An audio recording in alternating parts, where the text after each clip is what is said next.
c'est l'heure d'accueillir notre Arnaud Demange. Salut cher Arnaud. Arnaud qui nous Bonjour rejoint. les amis, ça va bien? Bonjour Arnaud qui nous rejoint pour passer l'actualité à la moulinette. Oui. Alors ce matin, tout le monde parle de cette déclaration d'Emmanuel Macron, on en parlait à l'instant, c'est la fin de l'abondance. Oui, il a annoncé qu'on allait devoir se serrer la ceinture. En gros, alors c'est pas non plus un changement de ton radical pour ce gouvernement. La réforme des retraites ou de l'assurance chômage, ça sentait pas la distribution de fric, soyez honnêtes. Enfin, heureusement, on a de l'expertise sur le sujet puisqu'on a quand même 9 millions de personnes sous le seuil de pauvreté. Ça fait un paquet de gens qui s'y connaissent sur la fin de l'abondance. Ils vont pouvoir former les autres. Les SDF vont carrément organiser des séminaires à l'américaine, découvrir les meilleures techniques de tri dans les poubelles de supermarchés. Ils feront des vidéos comme sur Instagram. Salut à toi, jeune entrepreneur. Savais-tu que c'était la fin de l'abondance?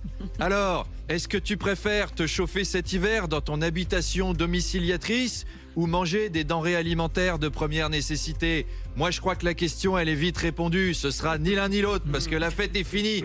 Mais tu peux apprendre à gérer ça avec moi. Ça fait 25 ans que j'ai pas une thune. Allez, bisous.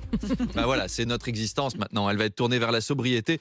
Vivre sobrement, c'est un peu pareil que vivre en étant pauvre, sauf qu'on est un peu d'accord, quoi. Charles, vous avez dit que le Salut jeune entrepreneur de Marlène Schiappa, c'était quand même un de mes favoris. Un de vos gimmicks. Un de mes gimmicks favoris dans je son le doudou. note pour plus tard. Ça va Merci revenir, Apolline, particulier, ça va cher revenir. Arnaud. Emmanuel Macron qui a aussi parlé de la fin de l'abondance de l'eau. Le sujet préoccupe la classe politique. Le député vert Julien Bayou a par exemple lancé le débat, chez moi-même d'ailleurs, sur RMC et BFM TVA, mon micro, sur l'interdiction des piscines privées. Et oui, vous pourvoyez les scoops. Alors Julien Bayou veut interdire les véhicules polluants, il veut interdire les piscines. Comment vont s'occuper les détenus à la prison de Fresnes? On ne sait pas.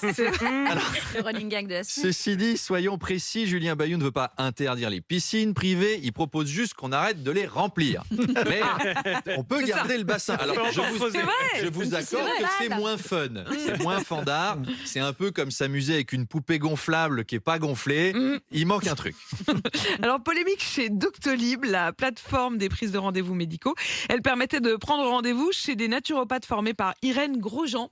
Ouais. Irène Grosjean que nous avons donc découvert, une naturopathe de 92 ans qui recommande par exemple les attouchements sexuels sur mineurs pour faire baisser la fièvre. Ouais, authentique, c'est fou ça quand même. J'ai écouté la vidéo. Elle a des méthodes Terrifiante. révoltantes. Terrifiante. Ouais, c'est terrifiant, Mamie Polanski. Alors, Mémé Dutroux, c'est...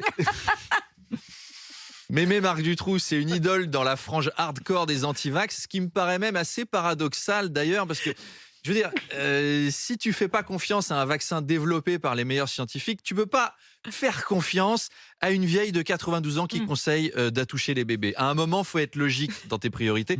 L'argument des antivax, c'est on sait pas ce qu'on met dans le corps de nos enfants. Bah voilà, ce qu'elle suggère, Irène, oui, on sait ce que c'est, mais c'est pas mieux, quoi. Excusez-moi. Enfin, faites attention, Doctolib. Quoi. Si c'est pour avoir un site où n'importe quel zinzin se revendique spécialiste en médecine, merci. On a déjà Facebook. Tu vas sur Facebook, tu as 80% de la population française qui est spécialiste en immunologie, c'est l'enfer. Autre précepte d'Irène Grosjean, c'est de jeûner. Mais pour tout et n'importe quoi. Là encore, faites attention. Voilà, jeûner en cas de cholestérol ou de diabète, oui. En cas de cancer, non. Méfiez-vous des gens qui disent bêtement le jeûne, c'est la santé. Même si parfois c'est vrai. Je veux dire, Jean-Luc Lahaye, le jeûne, il a essayé, ça s'est fini à la santé. Donc, des fois, ça marche. Un mot de culture, Arnaud, pour finir. En Chine, les autorités ont modifié la fin du film Les Mignons 2 pour que la police gagne à la fin. Ouais, Les Mignons 2, donc le film préféré de Nicolas Poincaré. Dans le film original, le méchant échappe à la justice en simulant sa mort, un petit peu comme Patrick et Isabelle Balkany. On va se suicider pour la 38e fois. À coup de strepsil. Bon, et dans la version chinoise... Ça va, Ouais, ça va. Dans la version chinoise, le méchant est attrapé par la police, il fait 20 ans de prison et ensuite il monte une troupe de théâtre. On peut pas faire ça avec tous les films, évidemment, La chute, Les derniers jours d'Hitler. Si à la fin il est arrêté et qu'il termine en montant une comédie musicale, c'est bof.